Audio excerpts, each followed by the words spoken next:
is the farthest reaches of human potential?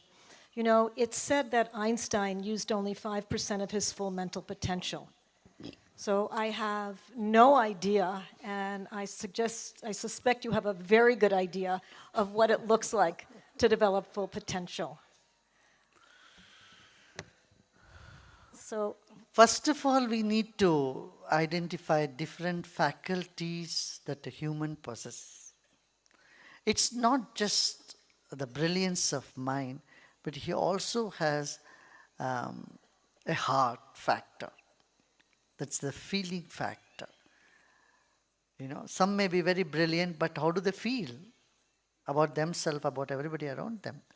Is something that we need to look into. Then emotions like compassion, love, and sense of belongingness and security, these are some very important emotions that a human being is endowed with. Are those emotions fully nurtured in a human being?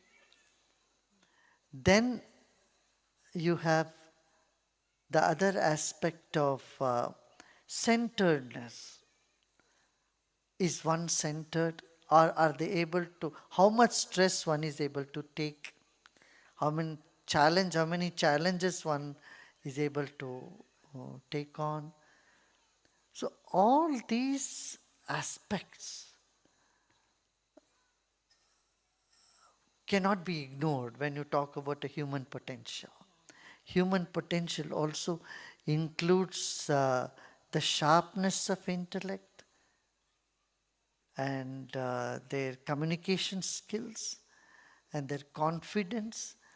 But these are some of the abilities in the periphery.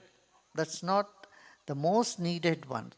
The most needed one is the expanded awareness that one lives with.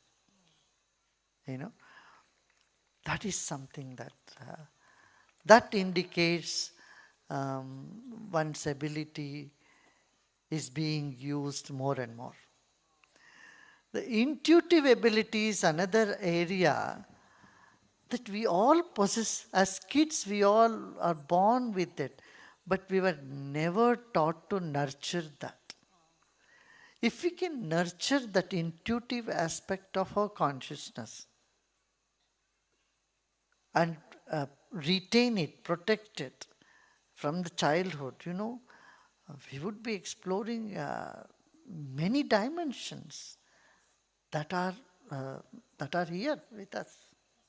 I had an example of one of the students who has graduated from the intuition process, a darling 11-year-old girl.